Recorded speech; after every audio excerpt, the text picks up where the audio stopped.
हाय दोस्तों, कैसे हैं आप सब। हम कंज्यूमर बजट पढ़ रहे हैं, जिसमें हमने पहले कंज्यूमर बजट के बारे में पढ़ा, बजट लाइन के बारे में पढ़ा, फिर हमने शिफ्ट इन बजट लाइन पढ़ा। जब इनकम कंज्यूमर का चेंज होता है, कम होता है ज्यादा होता है, उस टाइम बजट लाइन में क्या तब्दीलियां, क्या चेंज आती हैं, और जब प्राइस ऑफ गुड्स चेंज होता है उस टाइम बजट लाइन में क्या चेंज आती है, ये हमने पढ़ा पिछले लेक्चर्स में।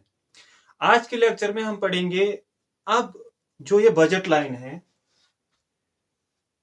कंज्यूमर इक्विलिब्रियम के बारे में आज पढ़ेंगे हम, या इसको हम कहते हैं optimum choice of consumer. Consumer optimally क्या चूज करेगा, ये हम पढ़ेंगे, कंज्यूमर्स इक्विलिब्रियम।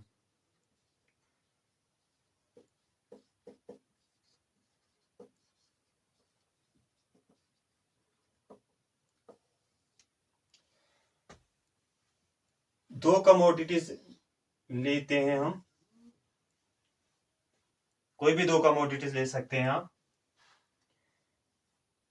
इस साइड में लूंगा कमोडिटी एक्स, इस साइड में लूंगा कमोडिटी वाई। कोई भी ले सकते हैं, जैसे एप्पल मैंगो की एग्जांपल ली थी मैंने, तो यहाँ इस साइड एक कमोडिटी रखी और इस साइड दूसरी। ठीक है, जो मैंने आपको बजट लाइन के बारे में आपको पढ़ाया था लास्ट लेक्चर में, कुछ ऐसी लाइन हमें मिलती थी बजट लाइन में। ठीक है, और ये इसके अंदर जो पॉइंट्स थे और ये बजट लाइन मिला के टोटल हमारे पास आता था बजट सेट, या इसको हम बजट स्पेस भी बोलते हैं। ठीक है, ये और पूरा इसको कहते हैं बजट स्पेस या बजट सेट। ठीक है, with total income at the disposal of consumer. वो क्या करेगा, कौन सी कॉम्बिनेशन वो चूज करेगा, ये वाली कॉम्बिनेशन चूज करेगा कि ये जो बजट लाइन वाली कॉम्बिनेशन है वो चूज करेगा। ऑब्वियसली अगर बजट 50 रुपीज है या कोई भी बजट है, पूरा का पूरा उसको खर्चना है दो कमोडिटीज पे, तो वो इस बजट लाइन की जो भी कॉम्बिनेशन है, कोई भी कॉम्बिनेशन है, सबसे पहले वही चूज करेगा। अब इस बजट लाइन में डिफरेंट कॉम्बिनेशन है, डिफरेंट बंडल्स हैं कमोडिटी एक्स और कमोडिटी वाई की। ठीक है, यहाँ पे कमोडिटी वाई और कमोडिटी एक्स की कुछ क्वांटिटी है, फॉर एग्जांपल X1 Y1। यहाँ पे कुछ कमोडिटी एक और कॉम्बिनेशन है, फॉर एग्जांपल X2 Y2। यहाँ पे कोई और कॉम्बिनेशन है, फॉर एग्जांपल X3 Y3। तो इन तीनों में कौन सी कॉम्बिनेशन चूज करेगा कंज्यूमर। ठीक है, ये प्रॉब्लम है कंज्यूमर के लिए। ठीक है, यहां भी इसको 50 रुपए ही खर्चने हैं, यहां भी इसको 50 रुपए ही खर्चने हैं। फॉर एग्जाम्पल अगर बजट 50 का है तो यहां भी वही 50 रुपए खर्चने। तो कौन सी कॉम्बिनेशन लेगा कंज्यूमर। ठीक है, आपको क्या लगता है कौन सी कंज्यूमर कौन सी कॉम्बिनेशन लेगा। जाहिर सी बात है, इन तीनों में जो भी कॉम्बिनेशन इसको मैक्सिमम सेटिस्फैक्शन प्रोवाइड करेगी, maximum utility, maximum satisfaction provide करेगी, एक रैशनल कंज्यूमर, एक लॉजिकल कंज्यूमर, जो कॉन्शियस कंज्यूमर है, वो यही करेगा, वही कॉम्बिनेशन लेगा जो उसको मैक्सिमम यूटिलिटी प्रोवाइड करेगी, मैक्सिमम सेटिस्फैक्शन प्रोवाइड करेगी। लेकिन ये मैक्सिमम सेटिस्फैक्शन कौन सी कॉम्बिनेशन इसको प्रोवाइड करेगी। ठीक है, उसके लिए मैं टाइप्स ऑफ गुड्स या टाइप्स ऑफ कमोडिटीज आपको बताता हूं, उससे हमें पता चलेगा कि ये जो इसका जो इक्विलिब्रियम है वो किस पॉइंट पे आएगा इस कंज्यूमर का, एक रैशनल कंज्यूमर का। ठीक है, टाइप्स ऑफ कमोडिटीज।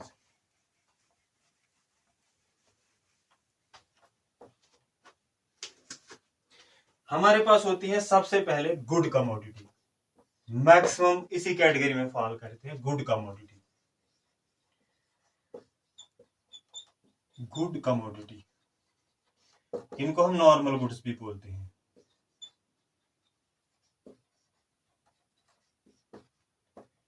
ये वो गुड्स होते हैं जिनका जितना हमारे पास आएगा उतनी सेटिस्फैक्शन इंक्रीज होगी। ठीक है, हमारी satisfaction with increase in consumption of this commodities increase. जितना इनका कंजप्शन, जितनी इनकी हमारे पास क्वांटिटी आ जाएगी, हमारी सेटिस्फेक्शन भी इंक्रीज होगी। हाँ, विद टाइम एक पॉइंट आएगा कि सैचुरेशन आएगी, डिमिनिश होगी, जो हर एक यूनिट की जो यूटिलिटी है वो डिमिनिश होगी, जैसे डिमिनिशिंग मार्जिनल यूटिलिटी हमने पढ़ा। लेकिन ना एक एक पॉइंट तक इनका जो कंजप्शन इंक्रीज होने के साथ साथ हमको इनसे जो सेटिस्फेक्शन, इनसे जो यूटिलिटी मिलती है वो इंक्रीज होती है। ये गुड कमोडिटी की जो है, ये गुड इन ऐसी कमोडिटीज जिनकी quantity with increase in quantity our satisfaction, our utility increases.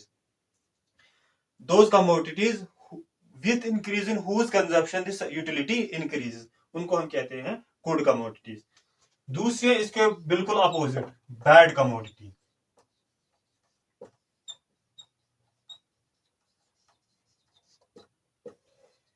इनका जितना कम हो हमारे पास वो हमारे लिए अच्छा है, ठीक है। एक रैशनल कंज्यूमर के लिए बैड कमोडिटी का जितनी कम क्वांटिटी हो उसके पास वो उसके लिए अच्छा है, ठीक है।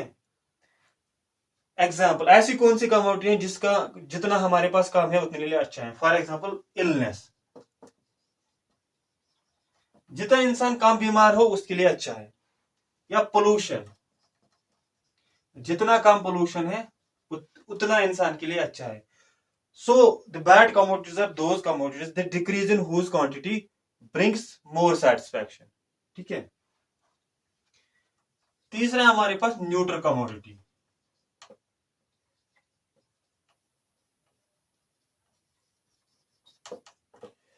इनसे हमारे सेटिस्फैक्शन, हमारी यूटिलिटी पे कोई फर्क नहीं पड़ता है, चाहे कम हो ज्यादा हो, सेटिस्फैक्शन हमारी वही की वही रहेगी, ठीक है। तो डिक्रीज और increase in whose quantity doesn't affect satisfaction और यूटिलिटी ऑफ अ कंज्यूमर। तो तीनों जो कमोडिटीज हैं इनकी मैंने बात की। पहले हम देखते हैं इनकी इंडिफरेंस कर्व जो है वो कैसी होती है, उससे हमें पता चलेगा जो ऑप्टिमल चॉइस है कंज्यूमर की, कंज्यूमर का इक्विलिब्रियम है वो, उसके बारे में इससे हमें जानकारी मिलेगी। जो मैंने आपको इंडिफरेंस कर्व जो मैंने आपको पढ़ाया, जैसे जो कार्डिनल ऑर्डिनल यूटिलिटी एनालिसिस में जो इंडिफरेंस कर्व और इंडिफरेंस मैप आपको मैंने पढ़ाया, उसमें मैंने आपको दिखाया कि जो नॉर्मल गुड्स हैं या गुड कमोडिटीज होती है उनके लिए इंडिफरेंस कर्व होती है कन्वेक्स टू द ऑरिजिन। वो डाउनवर्ड स्लोपिंग होती है, नेगेटिव स्लोप होता है, but convex to the origin. और जो हायर इंडिफरेंस कर्व होगी, ये नॉर्मल गुड्स की मैं बात कर रहा हूं, और जो हायर इंडिफरेंस कर्व होगी that will bring more satisfaction, ठीक है। जो भी इनकी हायर इंडिफरेंस कर्व होगी that will bring more satisfaction, क्योंकि हर एक पॉइंट अगर सेम पॉइंट ले, इस पॉइंट पे जो होगा उसमें जो इस पॉइंट पे जो बंडल होगी उसमें, फॉर एग्जांपल अगर इस कमोडिटी के 4 है, इस कमोडिटी के फॉर एग्जांपल 5 है, 4 और 5 की एक बंडल है। लेकिन अगर यही पॉइंट स्ट्रेट इस पॉइंट पे हम देखें तो इस कमोडिटी की ज्यादा क्वांटिटी होती है। मोनोटोनिक प्रेफरेंस का जो है एजम्पशन, उसके हिसाब से ये कॉम्बिनेशन ज्यादा सेटिस्फैक्शन प्रोवाइड करेगी। यहाँ पे अगर इसके फॉर एग्जांपल 8 है तो ये कॉम्बिनेशन ज्यादा सेटिस्फैक्शन प्रोवाइड करेगी, इसलिए जो हायर इंडिफरेंस कर्व है that will bring more satisfaction. अगर इसको IC3 लिखे, IC2 लिखे, IC1 लिखे, तो satisfaction of IC3 will be more than IC2, that will be more than IC1। सो जो नॉर्मल गुड्स हैं उनकी जो यूटिलिटी है उनकी कंजप्शन से इंक्रीज होती है। जैसे कि यहाँ से हमें पता चल रहा है, यहाँ 5 यूनिट है इसकी कंजप्शन, यहाँ एक्स कमोडिटी की, इस साइड अगर ले, इस साइड वाई कमोडिटी ले, तो एक्स कमोडिटी की यहाँ पे 8 कंजप्शन है, तो इसकी इंक्रीज हुई, इसलिए इंडिफरेंस कर्व शिफ्ट हुई। इंडिफरेंस कर्व पे हर एक पॉइंट पे सेम सेटिस्फैक्शन मिलती है, और इस इंडिफरेंस कर्व पे भी हर एक पॉइंट पे सेम सेटिस्फैक्शन है। लेकिन जो हायर इंडिफरेंस कर्व है फॉर नॉर्मल गुड्स, वहां पे हर एक पॉइंट पे सेटिस्फैक्शन ज्यादा होती है as compare to that indifference curve that is closer to the origin, और लोअर इंडिफरेंस करो जो इससे नीचे वाले इंडिफरेंस करो है उसकी सेटिस्फैक्शन कम होगी as compare to higher indifference curve. इसकी सेटिस्फैक्शन ज्यादा या यूटिलिटी, इसकी सेटिस्फैक्शन ज्यादा और इसकी सेटिस्फैक्शन इससे ज्यादा। ये हो गई नॉर्मल गुड्स की बात। अब मैं करूंगा बैड कमोडिटीज की बात। बैड कमोडिटीज, जितना इनका कम हो हमारे पास, जितनी इनकी क्वांटिटी कम हो उतना हमारे लिए अच्छा है। फॉर एग्जाम्पल 2 बैड कमोडिटीज लेता हूं मैं, इलनेस एंड पोल्यूशन। इनकी इंडिफरेंस करो ऐसे होती है कनकेव टू द ऑरिजिन, ठीक है। और जो अंदर वाले इंडिफरेंस करो है क्लोजर टू द ऑरिजिन, उसका जो है सेटिस्फेक्शन उसकी ज्यादा होती है as compare to one that is away from origin. तो इसकी इंडिफरेंस करो की सेटिस्फेक्शन ज्यादा होगी एज कंपेयर टू दिस, इसकी ज्यादा होगी as compare to this one, ठीक है। तो जो अंदर वाले इंडिफरेंस करो है इस अगर ये देखिए इसकी क्वांटिटी हमारी को कम है, इसकी भी क्वांटिटी कम है, इसकी भी कम, इस यहाँ पे इसकी भी कम, इसकी भी कम को जितना इनकी क्वांटिटी हमारे पास कम है उतना हमारे लिए अच्छा है, वो ही हमारे लिए ज्यादा सेटिस्फेक्शन प्रोवाइड करेगी। जितना ऑरिजिन के करीब होगी इंडिफरेंस करो उतनी ज्यादा सेटिस्फेक्शन होगी, क्योंकि इनका कम अमाउंट ही हमारे लिए अच्छा है। अब हो गई तीसरी बात न्यूट्रल कमोडिटीज। न्यूट्रल कमोडिटी से हमें कोई फर्क नहीं पड़ता, ठीक है। सेटिस्फेक्शन हमें जितना इनका हो, अगर जितना मर्जी इनकी हो, लेकिन हमारी सेटिस्फेक्शन चेंज नहीं होती। कम हो उतनी सेटिस्फेक्शन, ज्यादा हो तो भी उतनी सेटिस्फेक्शन, मतलब इनके कंजप्शन इंक्रीज इन कंजप्शन से हमारे सेटिस्फेक्शन में कोई इफेक्ट नहीं पड़ता। फॉर एग्जाम्पल अगर यहाँ पे एक नॉर्मल गुड लू में नॉर्मल गुड और यहाँ पे एक न्यूट्रल कमोडिटी, यानी जिसके कंजप्शन से मुझे कोई फर्क नहीं पड़ेगा, तो इंडिफरेंस करो में क्या असर आपको देखने को मिलेगा? आपको यह देखने को मिलेगा कि अगर हम यहां देखें तो जो नॉर्मल गुड है इसके कंजप्शन इंक्रीज होने से ही सेटिस्फेक्शन इंक्रीज होगी। तो यहां पे जो इंडिफरेंस करो है वो ऐसी बनेगी parallel to the neutral commodity. क्यों? क्योंकि अगर इसकी यहाँ पे 3 है, यहाँ पे 4 है, यहाँ पे 5 है, तो आपको पता चल रहा है कि इसकी सेटिस्फेक्शन IC3, IC2, IC1, आपको पता चल रहा होगा कि इसकी सेटिस्फेक्शन ग्रेटर ज्यादा है इससे, और इससे इसकी ज्यादा है इससे, मतलब IC3 की ज्यादा है इस IC2 से, और IC2 की ज्यादा है IC1 से। क्यों? क्योंकि नॉर्मल गुड की क्वांटिटी ज्यादा है, इसलिए इसकी सेटिस्फेक्शन ज्यादा है। उस यहाँ पे नॉर्मल गुड की 5 है, इसकी वजह से इसकी सेटिस्फेक्शन यानी इसकी यूटिलिटी ज्यादा है। यहाँ पे 4 ही है, यहाँ पे 3 है, इसलिए इसकी कम है। तो इसके इंक्रीज या डिक्रीज होने से कोई फर्क नहीं पड़ा। देखिए हर जगह पे सेम सेटिस्फेक्शन है। यहाँ पे अगर चाहे मर्जी 3 हो जाए, 2 हो जाए, 4 हो जाए, 10 हो जाए, कुछ भी हो जाए, यहाँ से कोई सेटिस्फेक्शन नहीं, सेम होते हैं। इसलिए इंडिफरेंस करने का क्या मतलब है? सेम सेटिस्फेक्शन है। यहाँ पे ये 3 है इसलिए सेटिस्फेक्शन सेम है। यहाँ पे अगर 3 के साथ 2 है, ये पॉइंट है, ये पॉइंट है, ये पॉइंट है, अगर यहाँ पे 3 के साथ 5 है, 4 है, 2 है, सेटिस्फेक्शन में कोई असर नहीं पड़ेगा, सेटिस्फेक्शन सेम रहेगी, क्योंकि यही न्यूट्रल कमोडिटी है। सेटिस्फेक्शन इंक्रीज होगी, हायर इंडिफरेंस करो हमें तब मिलता है, यानी सेटिस्फेक्शन इंक्रीज तब होती है जब यहाँ पे इसका अमाउंट, इसकी नॉर्मल गुड की क्वांटिटी इंक्रीज होती है, ठीक है।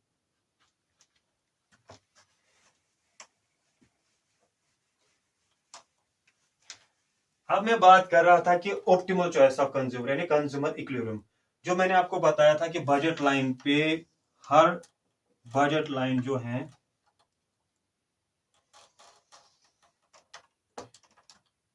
अगर यहाँ पे हमारे पास है कमोडिटी X, यहाँ पे हमारे पास है कमोडिटी Y, तो बजट लाइन पे क्या होता है? बजट लाइन पे मैंने आपको बताया कि कंज्यूमर जो प्रॉब्लम ऑफ चॉइस है कंज्यूमर की, वो कैसे सॉल्व हो, कौन सी बंडल वो चूज करे, ये बंडल चूज करें, ये बंडल चूज करें, ये बंडल चूज करें, क्योंकि पैसे सब पूरे पैसे इस बंडल में भी खर्च होते हैं, इसमें भी और इसमें भी, तो कौन सी बंडल वो चूज करे, ठीक है। वो वही बंडल चूज करेगा नॉर्मल गुड्स के केस में जिस पॉइंट की बंडल जो इंडिफरेंस करो के टेंजेंसी पे होगी, यानी टेंजेंट टू इंडिफरेंस करो होगी, ठीक है। देखिए अगर मैं एक इंडिफरेंस मैप बनाता हूं जिसमें मैं 3 इंडिफरेंस करो बनाता हूं, यहाँ पे रखता हूं मैं IC1, IC2, IC3। देखिए नॉर्मल गुड्स के केस में क्या होता है, जो अंदर वाले इंडिफरेंस करो होते हैं ऑरिजिन की तरफ होती है, उसकी सेटिस्फेक्शन कम होती है, जो हायर इंडिफरेंस करो होते हैं उसकी सेटिस्फेक्शन ज्यादा होती है। इसकी सेटिस्फेक्शन ज्यादा है इससे, इसकी सेटिस्फेक्शन ज्यादा है इससे। ये हर जगह पे यहाँ पे सेम सेटिस्फेक्शन, यहाँ पे भी सेम सेटिस्फेक्शन पे, यहाँ पे भी सेम सेटिस्फेक्शन है।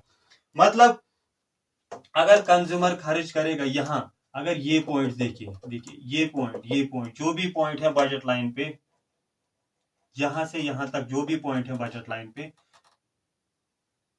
उस पे जो भी पॉइंट है यहां से यहां तक, यहां से यहां तक बजट लाइन पे, इस पॉइंट को छोड़ के जो भी पॉइंट है वहां पे कंज्यूमर पूरा का पूरा इनकम खर्च करता है इन दो कमोडिटीज पे। ठीक है, मतलब अपनी जो कंजप्शन है, उसकी जो कंजप्शन है, कोई भी कंजप्शन है, यहाँ पे मैं दो कमोडिटीज की बात कर रहा हूँ, ये नॉर्मल जो लाइफ है कंज्यूमर की वहां पे भी अप्लाई होगा, जो यानी वो पूरा का पूरा, हमने 2 डायमेंशनल ग्राफ की बात कर रहे हैं, हमने इसलिए दो कमोडिटीज ली। ठीक है, हम 2 से ज्यादा भी ले सकते हैं। तो कहने का मतलब मेरा ये है कि बजट लाइन पे कंज्यूमर हर एक पॉइंट पे पूरी की पूरी इनकम अपनी खर्च करता है और एक कॉम्बिनेशन लेता है दो गुड्स की। ठीक है, लेकिन वो प्रेफर इन कॉम्बिनेशन में, जो भी कॉम्बिनेशन है बजट लाइन पे, उन कॉम्बिनेशन, डिफरेंट कॉम्बिनेशन में वो प्रेफर कौन करेगा? वो वही प्रेफर करेगा जहां पे बजट लाइन टेंजेंट होगी। वो वही पॉइंट की बंडल वो प्रेफर करेगा जहां बजट लाइन टेंजेंट होगी इन डिफरेंस करो को। क्यों? क्योंकि ये जो अंदर वाले पॉइंट्स हैं, जो अदर पॉइंट्स हैं, वो लोअर सेटिस्फेक्शन, लोअर यूटिलिटी उसको प्रोवाइड करेगी। क्योंकि अगर इस साइड की इंडिफरेंस करो हम खींचे, इंडिफरेंस मैप बनाए, तो वो लोअर सेटिस्फेक्शन प्रोवाइड करेगी। ये जो पॉइंट है वो हायर सेटिस्फेक्शन प्रोवाइड करेगी, क्योंकि ये वो हायर इंडिफरेंस करो पे है।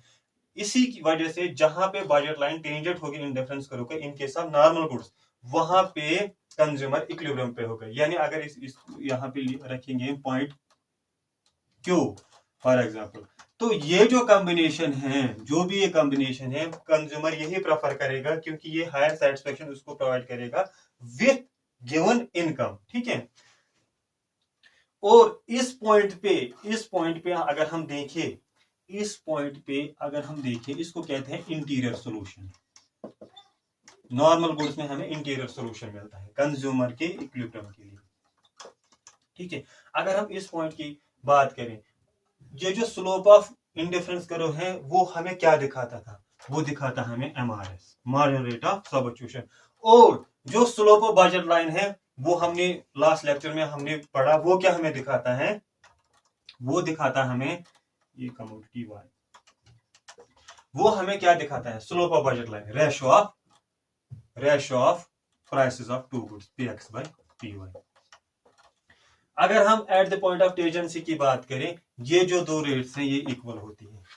ठीक है, eight the point of tangency, जहां पे बजट लाइन टेंजेंट होगी इन डिफरेंस करो को, वहां पे ये दो rates, in case of normal goods, ये दो रेट्स क्या होती हैं?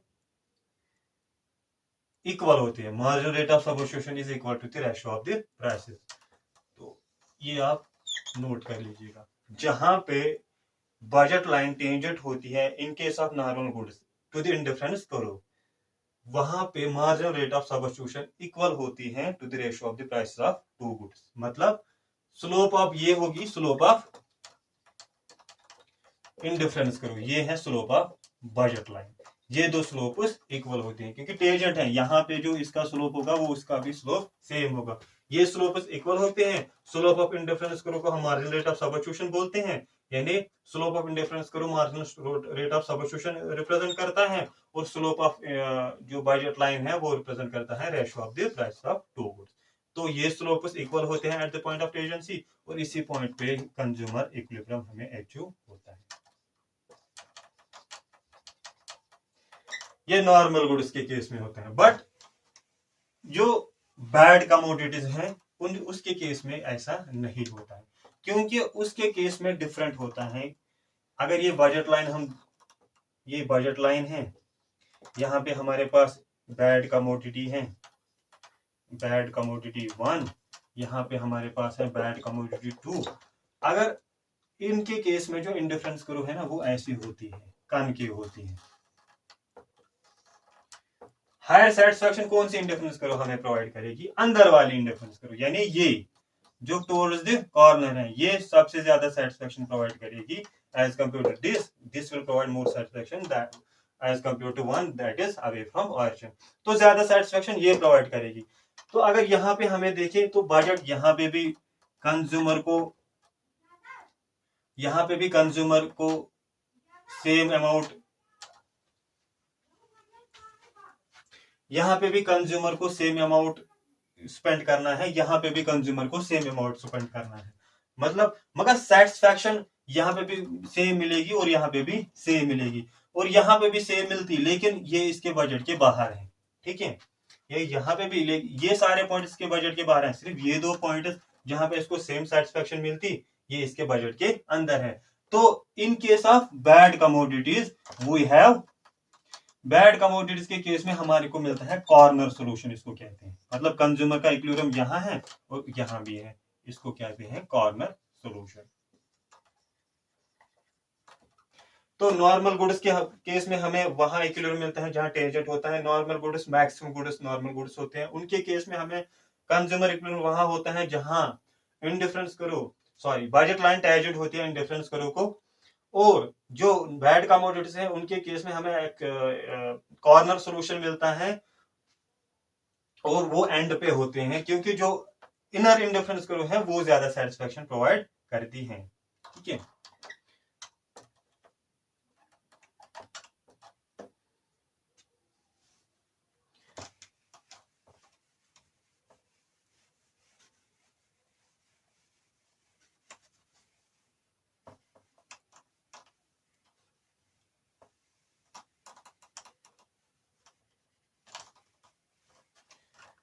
तो आज के लेक्चर आपको आई होप समझ आया होगा, ये कंज्यूमर बजट के बारे में। और पहले हमने कंज्यूमर बजट डिस्कस किया, उसके बाद चेंज, उस बजट में चेंज क्या आएगा, ठीक है, बजट सेट में चेंज आएगा क्या आएगा, बजट लाइन में चेंज आएगा विद इंक्रीज और डिक्रीज इन इनकम। आज मैंने कंज्यूमर कौन सी बंडल चूज करेगा, ठीक है, डिफरेंट अवेलेबल बंडल्स जो हैं उसमें से कौन सी चूज करेगा ऑप्टिमली कंज्यूमर, एक रैशनल कंज्यूमर, वो डिस्कस किया।